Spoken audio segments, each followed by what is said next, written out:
오늘 말씀 같이 읽도록 합니다.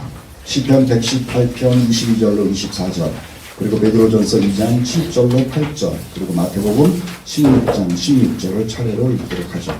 우리 다 같이 한번 읽도록 하겠습니다. 시편 말씀입니다. 시작.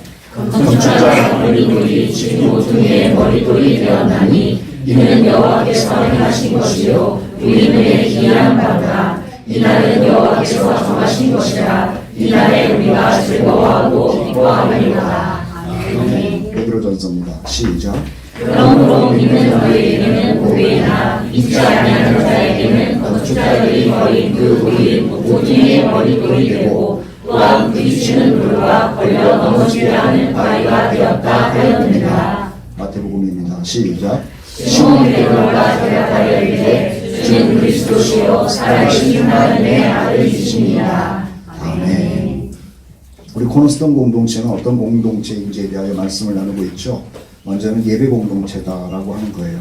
그리스도인들이 모였을 때는 하나님을 예배하기 위해서 모인 것이지 다른 것 때문에 모인 것이 아니죠. 그런데 교회가 타락하고 나서 예배 공동체가 세상 사업하는 공동체가 됐고요. 예배하는 공동체가 세상의 정의를 자꾸 외치는 공동체가 됐고요. 예배하는 공동체가 틀린 말은 아닌데 틀린 공동체가 되죠. 자꾸 세상을 섬기는 공동체라는 말을 한다는 거예요. 틀린 말은 아닌데 틀렸다라고 말씀드렸어요. 교회는요, 창조주 하나님 그리고 우리를 구원하신 예수님을 예배하는 공동체라고 하는 거예요. 그리고 그 다음에 거기에서부터 다른 것들이 나오고 있는 것이죠.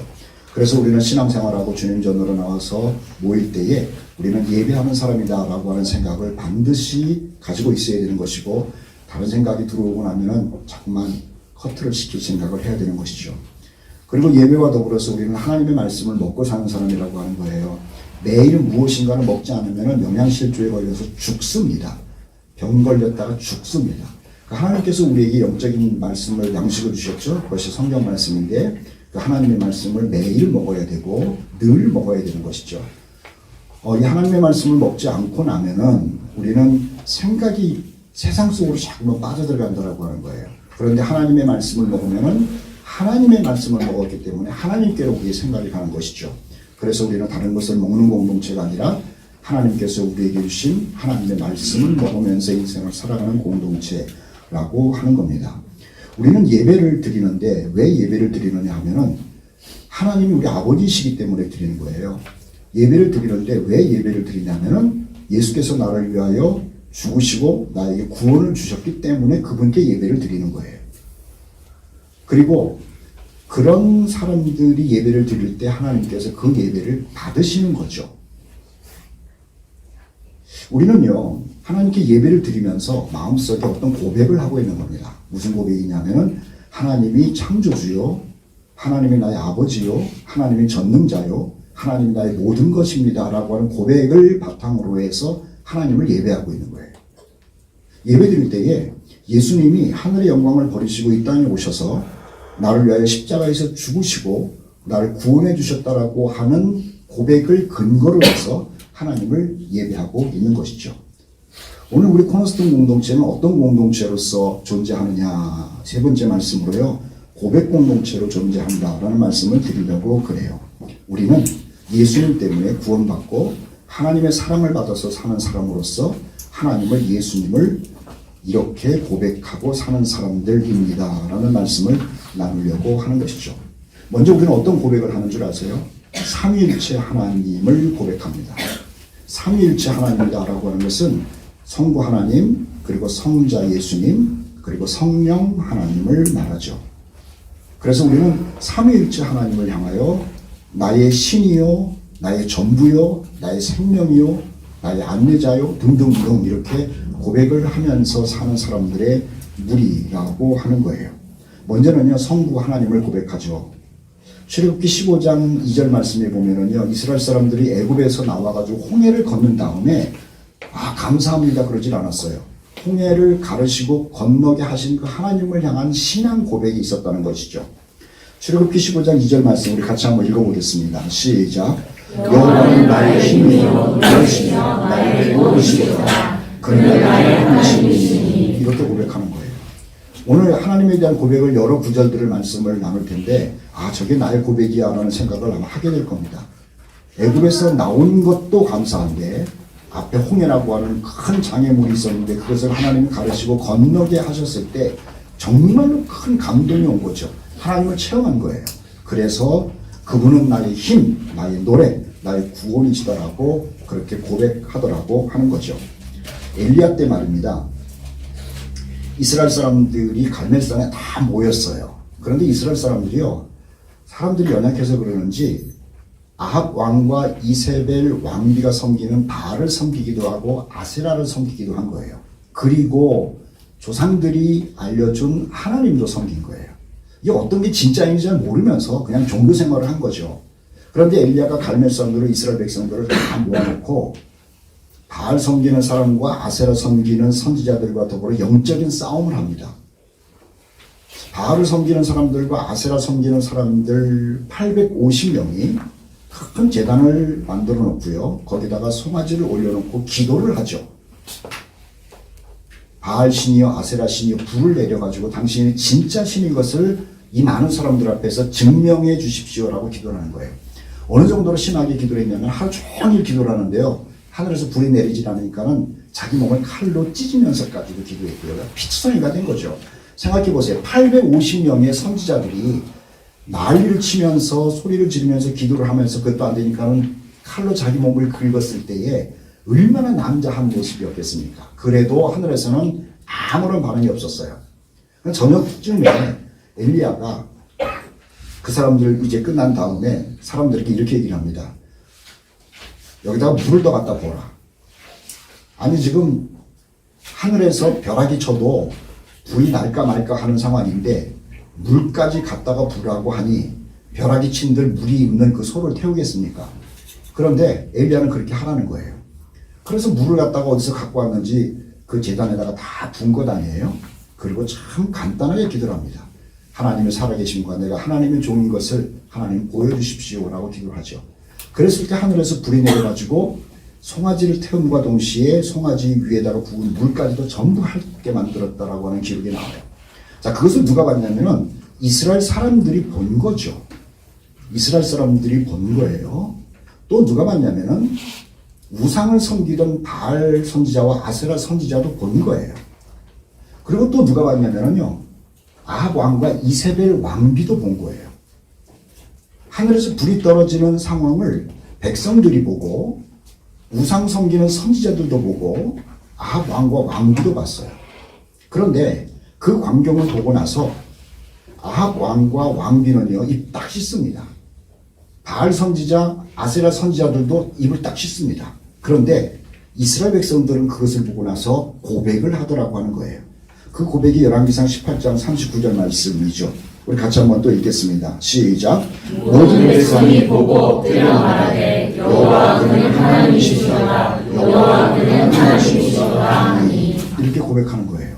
하나님께서 어떤 역사를 이루셨을 때 그것을 보고 나서 입 씻는 사람들이 아니라 진짜 하나님이네라고 그렇게 고백하더라고 하는 것이죠. 이스라엘 사람들이 홍해가 갈라진 다음에 건너서 하나님을 고백했고요.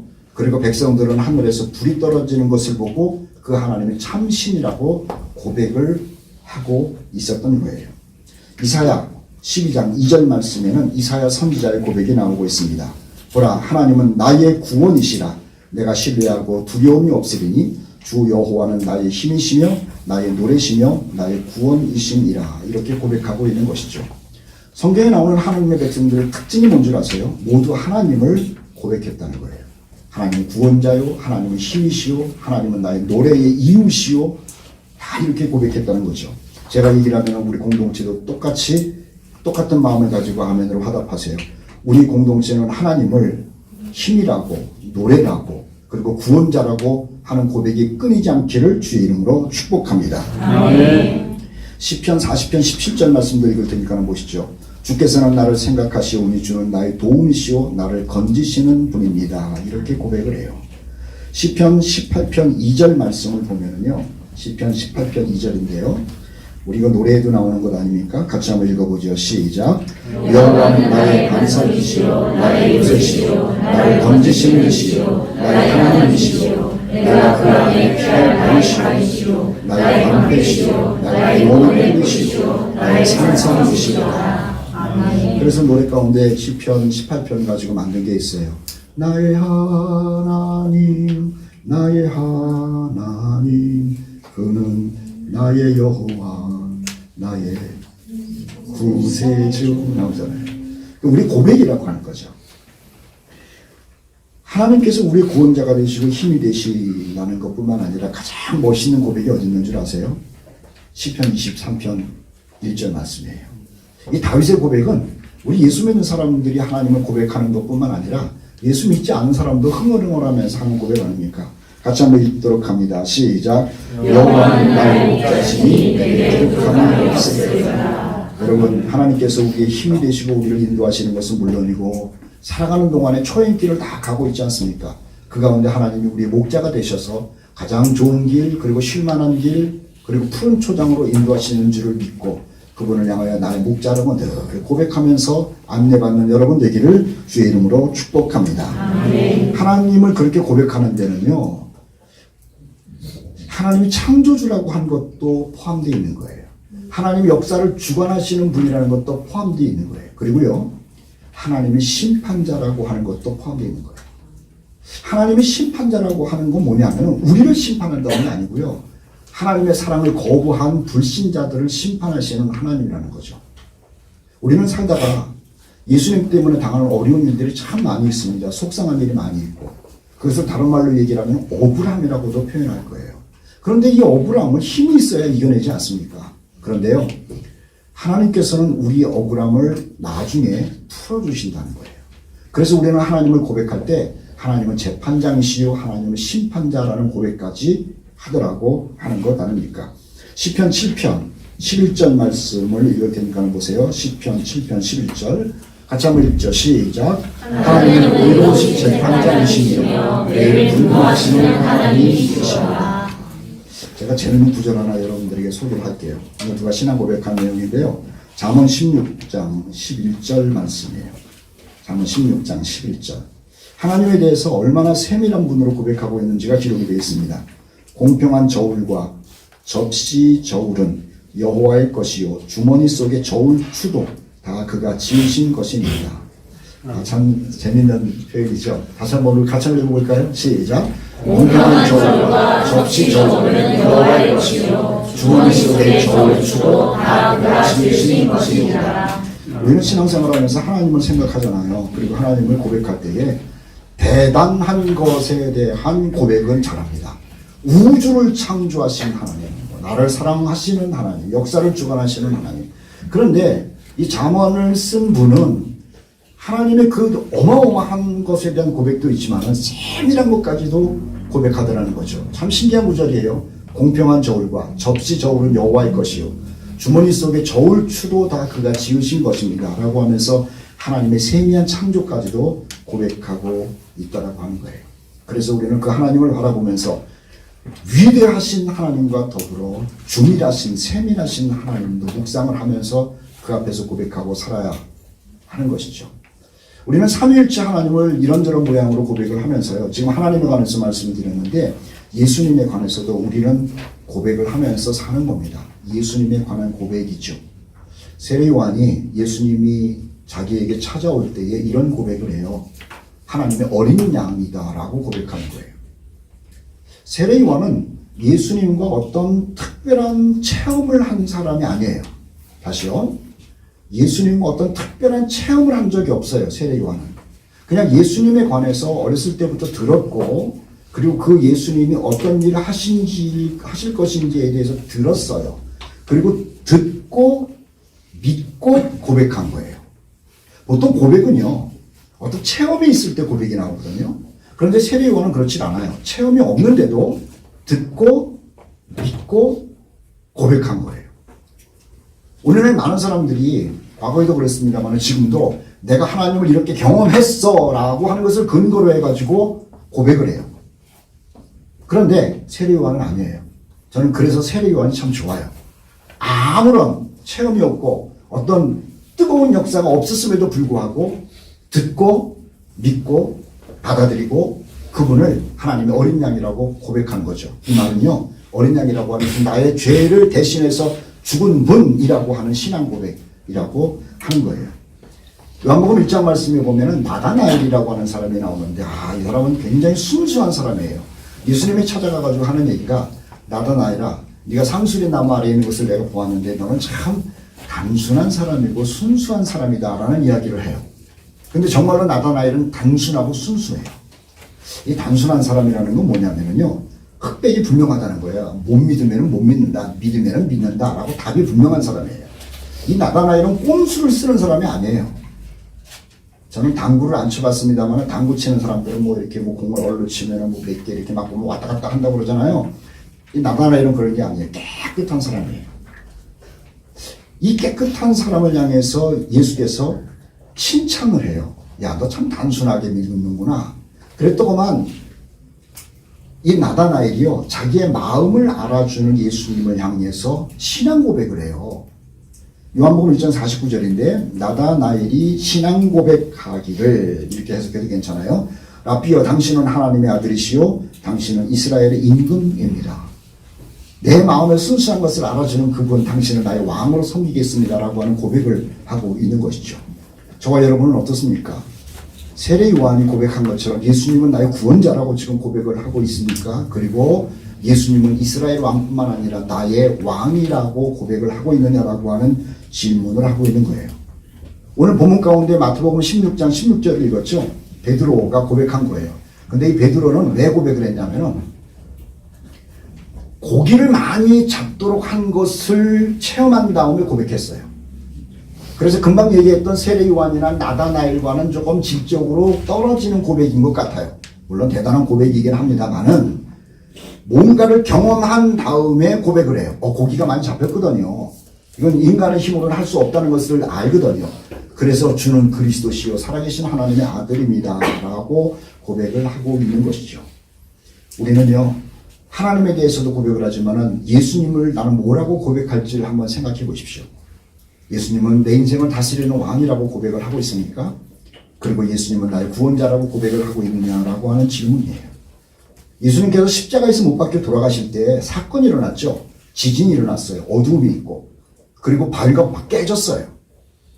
그리고 신기한 게요, 무덤의 문이 열리면서 죽었던 시체들이 살아났다고 마태복음에 얘기를 해요. 정말 신기한 일이죠. 예수님이 십자가에서 죽으셨을 때 지진이 일어났어요. 여기까지는 뭐 그럴 수도 있겠다. 어둠이 있었어요. 여기까지도 그럴 수가 있죠.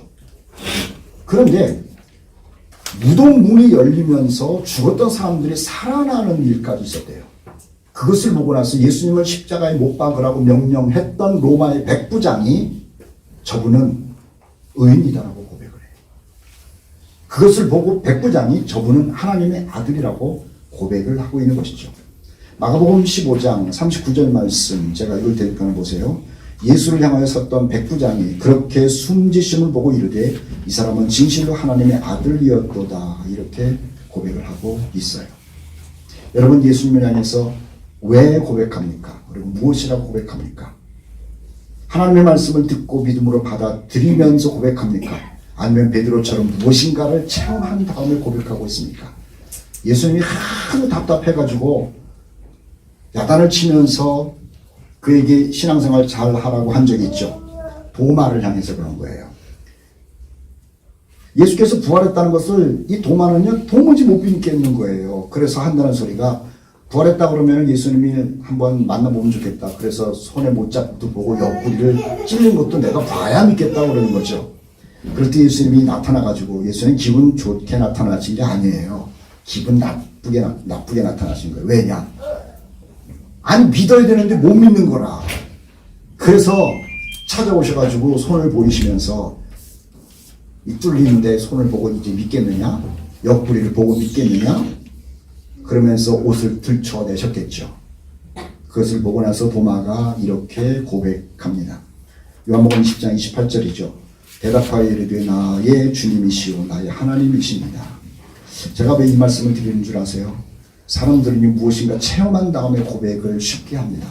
그런데 정말로 훌륭한 믿음은요, 듣고 믿고 하는 고백이 진짜 고백이라고 하는 거예요. 우리 모두는 하나님의 말씀을 듣고 있는데, 예수님에 관해서 듣고 있는데, 이 듣는 것이 나의 믿음이 돼서 내 삶 속에서 보지 않고도 예수님을 나의 구주로 왕으로 고백하는 성도들 되기를 주의 이름으로 축복합니다. 또 하나 하나님의 고백이 성부, 성자, 성령이라고 말씀드렸죠. 성령님이 내 안에 계시다라고 하는 것을 우리는 늘 고백하는 거예요. 한 주간 동안 여러분들 세상 속에서 내 안에 성령이 안 계신 것처럼 느꼈을 거예요. 그리고 안 계신 것처럼 살았을지도 몰라요. 그러나 우리가 안 계신 것처럼 느꼈을지언정, 안 계신 것처럼 살았을지언정 우리 안에는요 성령께서 늘 상주하고 계시다는 거죠. 우리는 그래서 늘 이것을 고백하면서 살아야 되는 거예요. 내가 비록 이렇게 살지만, 내가 비록 이렇게 넘어졌지만, 내가 이렇게 세상 속에서 살지만 그럼에도 불구하고 하나님의 성령은 내 안에 계셔라고 고백해야 되는 거예요. 그런데 이것을 잊고 사니까는 바울이 고린도 사람들에게 야단을 쳤죠.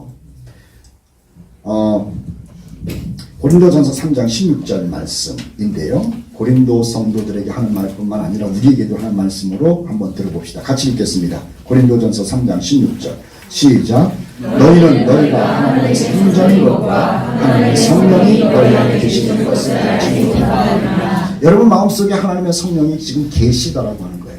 그래서 우리는 뭐라고 고백해야 되냐면 하나님 내 안에 계십니다라고 고백을 해야 되는 거예요. 우리 청년들, 청소년들 학교를 가거나 또는 알바를 하거나 할 때에 얼마나 어려워요. 그런데 내 안에 성령님이 계셔요 라고 고백해야 돼요. 사업을 하면서도, 직장생활 하면서도, 사람을 만나면서도요 하나님의 영이 내 안에 계셔요 라고 고백하는 것이 우리의 고백이어야 된다는 거죠. 우리 코너스톤 공동체는 말입니다, 창조주 하나님을 향한 고백이 있어요. 예수 그리스도를 향한 고백이 있어요. 그리고 내 안에 여전히 상주하고 계시는 성령 하나님에 대한 고백이 있는 것이죠. 이것을 신에 대한 고백이라고 그래요. 또 하나 우리의 고백이 뭔 줄 아세요? 우리의 고백은요 성경 말씀이 하나님의 말씀이라고 하는 고백을 꼭 해야 된다고 하는 거예요. 우리가 가지고 있는 성경책은 세상 사람들이 좋아하는 책이 아닙니다. 성경이 세상에서 가장 많이 팔린다고 얘기를 하는데 가장 많이 안 읽히는 책이 성경이에요. 집에들 성경이 몇 권씩 있을 거예요. 왜 그렇게 많을까? 성경을 읽으려고 새 것을 사서 그러는 건가? 아니면 거룩해 보이려고 성경을 많이 사는 건가? 성경을 몇 권 가지고 있느냐는 중요하지 않습니다. 그것이 얼마나 비싼 책이냐 그것도 중요하지 않습니다. 성경은요 읽을 때의 가치가 있는 거예요. 그런데 무슨 마음으로 읽는 줄 아세요? 하나님이, 신이 나에게, 우리에게 주신 책이라고 하는 믿음을 가지고 읽어야 되는 거죠. 그래서 성경은 하나님의 감동으로 된 책이다라고 하는 것을 고백하는 것이 우리 그리스도인들이 반드시 해야 되는 고백이라고 하는 거예요. 베드로후서 1장 21절 말씀입니다. 성경에 대한 말씀이죠. 같이 한번 읽어보도록 합시다. 시작. 예언은 언제든지 사람의 뜻으로 낸 것이 아니요 오직 성령의 감동하심을 받는 사람들이 하나님께 받아 말하는 것입니다. 여기에서 예언은 성경이라고 하는 거예요.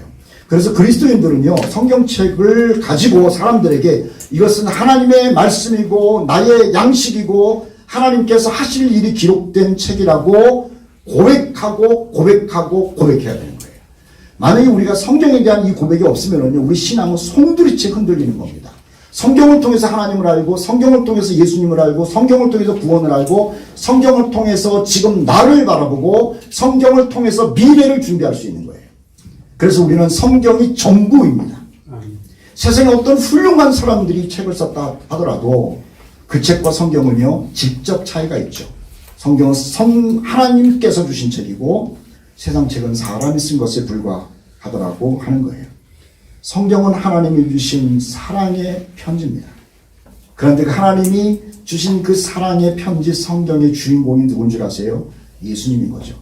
그래서 우리는 성경을 하나님이 주신 책이라고 고백하면서 성경의 주인공은 예수님이라고 고백하는 거죠. 예수께서도 직접 말씀하셨어요. 너희들이 그 성경은 공부하느냐? 읽느냐? 연구하느냐? 이 사람들아, 그 성경은 나에 대해서 이야기하는 것이다 라고 말씀하셨죠. 요한복음 5장 39절 말씀 같이 한번 읽어보도록 하겠습니다. 시작. 너희가 성경에서 영생을 얻는 줄 생각하고 성경을 연구하거니와 이 성경이 곧 내게 대하여 증언하는 것입니다. 그래서 성경을 읽으면서 은혜를 많이 받는 사람이 어떤 사람인 줄 아세요? 예수님을 성경에서 발견하는 거예요. 창세기를 읽으면서도 출애굽기를 읽으면서도 여호수아를 읽으면서도 사무엘을 읽으면서도 거기에 많은 스토리들을 읽으면서 좋아하기도 하는데요. 그 안에 주인공 되시는 예수님을 만나면 그때는요 은혜가 막 폭발적인 거죠. 그래서 우리는 성경에 대한 고백을 그렇게 하는 겁니다. 하나님이 나를 위하여 주신 책이고 이 책의 주인공은 예수님이라고 우리는 고백하는 사람들이라고 하는 거예요. 한 가지 더 성경에 대해서 뭐라고 고백하는 줄 아세요? 이 성경은 성경대로 다 세상이 이루어졌고 성경대로 되어가고 있고 앞으로 성경대로 될 것이다 라고 하는 믿음의 고백을 해야 하는 것이죠. 마태복음 5장 18절 말씀에 예수께서 이런 말씀하셨어요. 성경에 관한 말이거든요. 진실로 너희에게 이르노니 천지가 없어지기 전에는 율법의 1.1획도 결코 없어지지 아니하고 다 이루리라 이렇게 말했어요. 성경에 나오는 모든 이야기는요 스토리가 아니에요. 히스토리도 아니에요. 하나님께서 하신 일과 다시 말하면 하나님이 하신 일에 대한 증거들이고요. 하나님께서 하시는 일에 대한 증거들이고요. 하나님께서 하실 일에 대한 기록이에요. 그러니 성경에서 예수께서 말씀하실 때에 하나님의 과거, 현재, 미래가 기록된 것이 이루어졌고 이루어지고 있고 앞으로 반드시 이루어질 거라고 말씀하셨던 거죠. 1.1획도 없어지지 않는다는 거죠.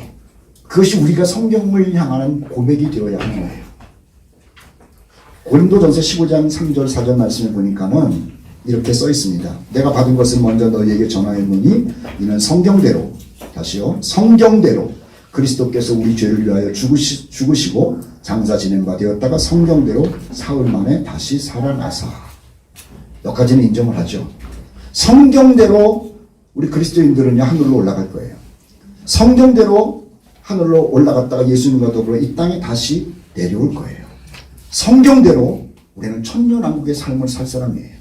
성경대로 새하늘과 새 땅을 상속받을 사람들이라는 거죠. 그래서 우리 그리스도인들은 삼위일체의 하나님에 대한 고백과 더불어 성경이 절대적인 책이라고 고백하면서 사는 사람을 그리스도인이라고 이야기하는 것이죠. 여러분 매일매일 속에서 이 성경 말씀의 권위를 고백하시고 말씀 속에서 풍성함을 누리는 성도들 되시기를 주의 이름으로 축복합니다.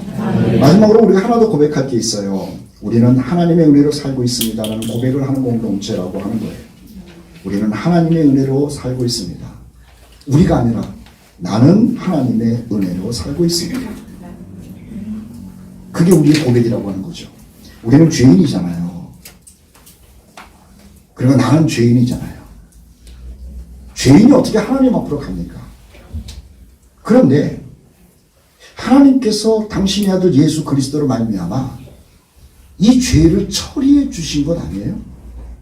그래서 우리는 하나님께로 가는 사람이 된 거예요. 죄인은 하나님께로 못 가는데 이 죄 문제를 처리해 주셨기에 하나님께로 가게 되었으니 우리는 하나님의 은혜로 사는 사람이라는 고백을 안 할 수가 없는 거죠. 제가 볼 때는 저도 여러분도 다 죄인이에요. 그래서 하나님께로 가는 건 불가능해요. 하나님이 볼 때는 저나 여러분이나 모두 의인이에요. 왜냐하면 당신의 아들이 우리의 죄를 대신해서 죽었기 때문이죠. 그래서 우리는 이 모양 이 꼴로 살더라도 나는 하나님의 아들이고 하나님의 딸이고 하나님 나라로 간다라고 하는 고백을 당당히 하는 겁니다. 누구 때문에? 하나님 때문에.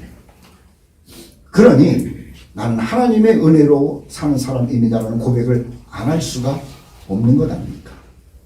디모데전서 1장 15절 말씀에 보니까는요, 바울이 이렇게 얘기해요. 죄인 중에 내가 괴수다. 그런데요, 내가 괴수인 것은 맞지만 내가 의롭게 된 사람인데 하나님의 은혜로 의롭게 되어서 산다라고 하면서 신앙 고백하고 있더라고 하는 것이죠. 하나님의 은혜로 의롭게 되어서 하나님 나라로 간다는 고백과 더불어 모든 것이 하나님의 은혜라고 우리는 날마다 고백하고 있지 않습니까? 고린도전서 15장 10절 말씀 앞에 한번 보세요. 그러나 내가 나 된 것은 하나님의 은혜로 된 것이니 라는 말이에요. 거기까지만 읽으면 돼요.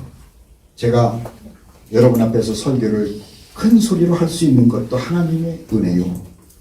우리가 하나님을 찬송할 수 있는 것도 하나님의 은혜요. 주의 일을 할 수 있는 것도 하나님의 은혜요. 다 하나님의 은혜요. 그래서 바울이 얘기하기를 내가 나 된 것은 하나님의 은혜다. 나의 지식이 아니고 나의 가문이 아니고 나의 배경이 아니고 나의 인간관계가 아니고 내가 나 된 것은 하나님의 은혜라고 고백하고 있는 거죠. 우리 같이 한번 따라 하실래요? 내가 나 된 것은 하나님의 은혜입니다. 우리는 이 고백이 날마다 내 입에서, 가정 속에서, 학교에서, 직장 생활하면서 우리 모임 속에서 있어야 된다고 하는 거예요. 제일 꼴보기 싫은 사람이 뭔 줄 아세요?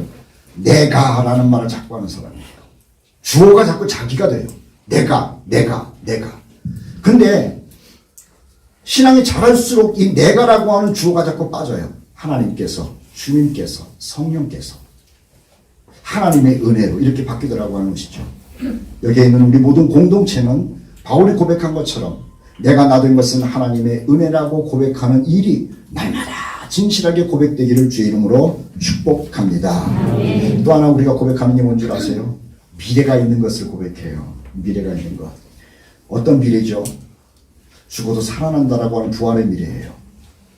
만약에 우리 주님께서 우리가 살았을 때 공중에 오신다라고 한다면 죽음을 보지 않고 우리는 주님을 만나게 될 것이라고 하는 미래에 대한 고백이에요.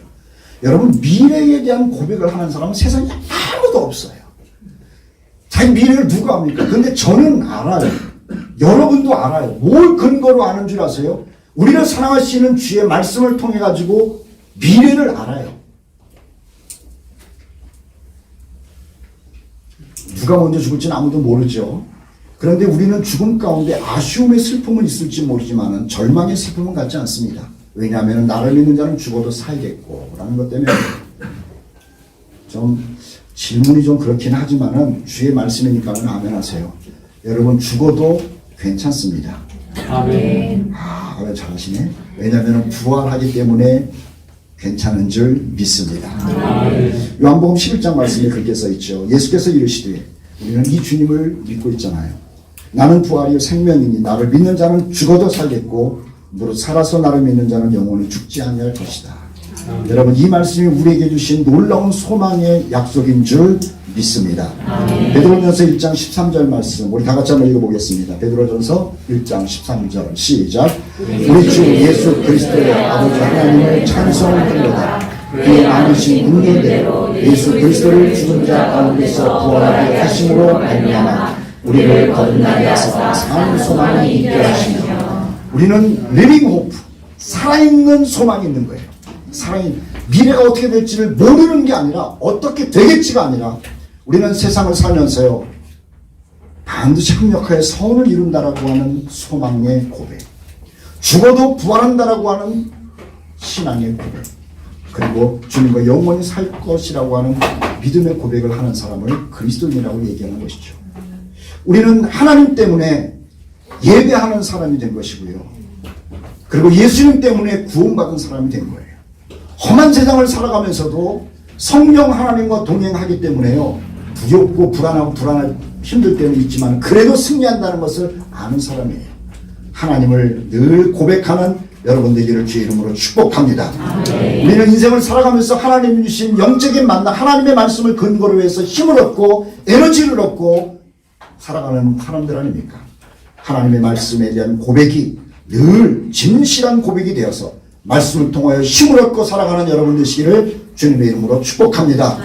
우리는 나는 내가 된 것이 하나님의 은혜입니다. 모든 것이 하나님의 은혜입니다라고 하나님을 찬송하면서 그 하나님을 높이는 고백이 우리 공동체 가운데 끊이지 않기를 우리 주 예수 그리스도의 이름으로 축복합니다.